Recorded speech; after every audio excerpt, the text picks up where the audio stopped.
Hello बच्चों, आज मैं आप लोगों को क्लास 10th का जो आपका ये सपोर्ट मटेरियल की बुक है ना, जो आपको गवर्नमेंट स्कूल से मिलती है, इसमें मैं आपको चैप्टर नंबर 2 कराने वाली हूँ। चैप्टर हम स्टार्ट कर चुके हैं, ये बहुपद। इसके हमने क्वेश्चन नंबर 1 to 4 कर लिए हैं, चैनल पे अपलोड है।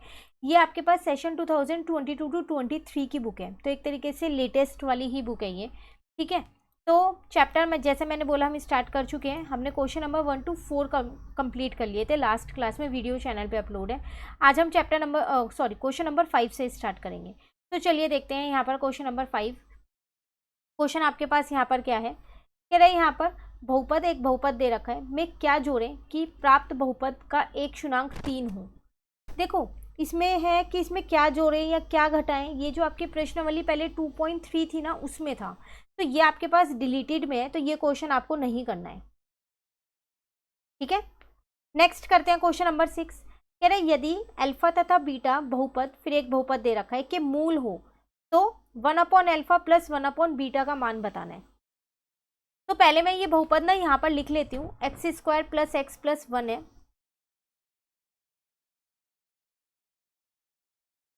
इसमें देखा जाए तो a का मान 1 है, b का मान भी 1 है और c का मान भी 1 है। तो शुनांकों का अगर मैं योग देखूं अल्फा प्लस बीटा, तो वो होता है -b/a, मतलब -1 आ जाएगा। और शुनांकों का गुणनफल होता है c/a, इसका मतलब 1/1, तो 1 आ जाएगा। मुझे किसका मान निकालना है? मुझे 1/अल्फा प्लस 1/बीटा का निकालना है। तो हर एक जैसे करती हूँ, तो एलसीएम लिया तो ऊपर बीटा प्लस अल्फा, नीचे अल्फा इंटू बीटा आ गया। बीटा प्लस अल्फा की वैल्यू -1 है, अल्फा इंटू बीटा की वैल्यू 1 है, तो आंसर आ जाएगा -1। क्लियर? यहाँ आ जाएगा -1। चलिए क्वेश्चन नंबर 7 आपसे क्या कह रहा है, यदि किसी द्विघात बहुपद का गुणनखंड रैखिक गुणनखंडों के रूप में नहीं हो सकता, तो बहुपद के शुनांक वास्तविक नहीं होंगे। सही या गलत? देखो एक तरीके से ट्रू और फॉल्स आपको ये दे रखा है। तो आपसे इसमें कह रहा है कि अगर किसी बहुपद के, अगर आप जो एक बहुपद है f(x), उसका अगर आप गुणनखंड देखें, तो वो जो रैखिक गुणनखंड के रूप में नहीं हो सकता।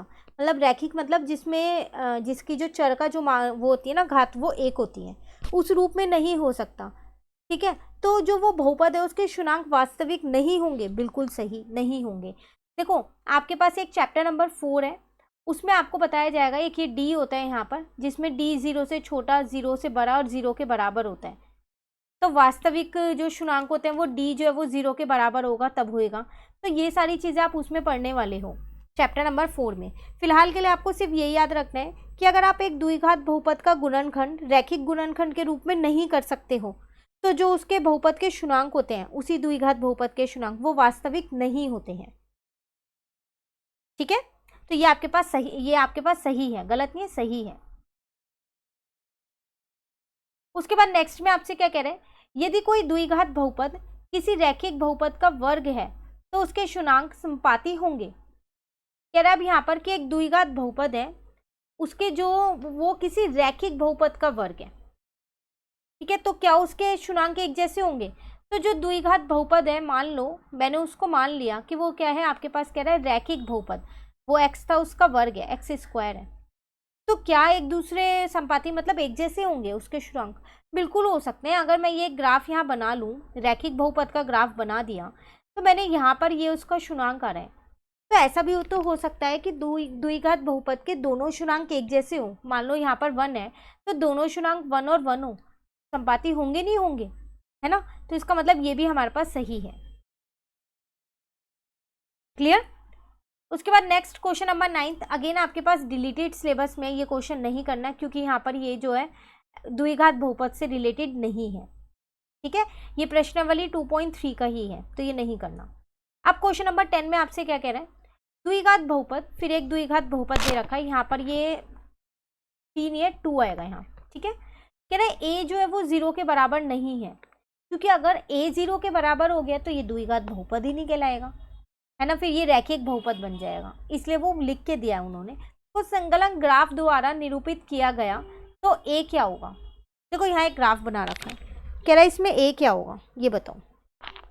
देखो इस बहुपद को मैं ऐसे भी तो लिख सकती हूँ, x² प्लस bx/a प्लस का c/a, लिख सकते हैं ना, क्योंकि मैं इस ए को यहाँ से हटा के इनके नीचे ले आई, जब हर एक जैसे करूँगी तो वापसी यही बहुपद मेरा बन जाएगा। और आपको पता है कि बी अपॉन ए जो है माइनस बी अपॉन ए वो शुनांकों का योग होता है और सी अपॉन ए शुनांकों का गुणनफल होता है ना। अब आपसे यहाँ पर कह रहा है जो ये ए था इसका मान क्या होगा, कोई प्राकृतिक संख्या होगी, कोई पूर्ण संख्या होगी, ऋणात्मक पूर्णांक होगा कोई, या अपरिमेय संख्या होगी। तो देखिए अपरिमेय संख्या तो नहीं हो सकती, अपरिमेय संख्या बिल्कुल नहीं होगी यहाँ, ठीक है। उसके बाद यहाँ पर पूर्ण संख्या भी नहीं होगी क्योंकि वो ए 0 के बराबर नहीं कह रहा ना। अब बचा प्राकृतिक संख्या होगी या ऋणात्मक पूर्णांक होगा। ऋणात्मक पूर्णांक मतलब माइनस में हो सकता है ना। तो जब आप इसके मान निकालेंगे, कोई शुनांक निकालेंगे, तो बी यहाँ पर माइनस का आएगा, माइनस बी अपॉन ए होता है शुनांकों का योग और गुणनफल होता है सी अपॉन ए।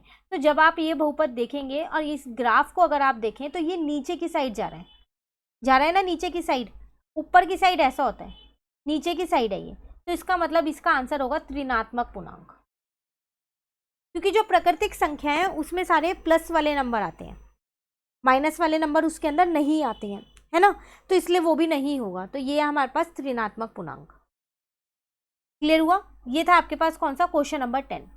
तो हमने कहाँ से किए, अभी क्वेश्चन नंबर 5 से किए, क्वेश्चन नंबर 10 तक हो गए हैं। डेली बेसिस पे 4 to 5 क्वेश्चंस मैं आपको चैप्टर के कराती रहूँगी ताकि ये चैप्टर आपका इस बुक से हिंदी मीडियम में कंप्लीट हो जाए। इसी के साथ साथ दूसरा चैप्टर भी शुरू करना है, तो आप लोग मुझे कमेंट करके बताइए कि इसके साथ आप कौन सा चैप्टर इस बुक से करना चाहते हैं। तो मिलते हैं नेक्स्ट क्लास में, जिसमें मैं आपको क्वेश्चन नंबर 11 से स्टार्ट कराने वाली हूँ। तब तक के लिए बाय बाय। वीडियो अच्छी लगे लाइक ज़रूर कीजिएगा, अपने फ्रेंड्स के साथ शेयर कीजिएगा, क्योंकि इस बुक के सारे ही चैप्टर्स बहुत इंपॉर्टेंट हैं, उसमें काफ़ी अच्छे से क्वेश्चंस दे रखे हैं। साथ के साथ हिंदी मीडियम की आर डी शर्मा के सॉल्यूशंस भी चैनल पे अपलोड करने शुरू कर दिए हैं। कुछ चैप्टर के अपलोड हैं, कुछ चैप्टर के स्टार्ट हो चुके हैं, तो आप आर डी शर्मा भी कर सकते हैं, वो चैनल पे अपलोड है। मिलते हैं नेक्स्ट क्लास में, तब तक के लिए bye bye. Thank you, have a nice day.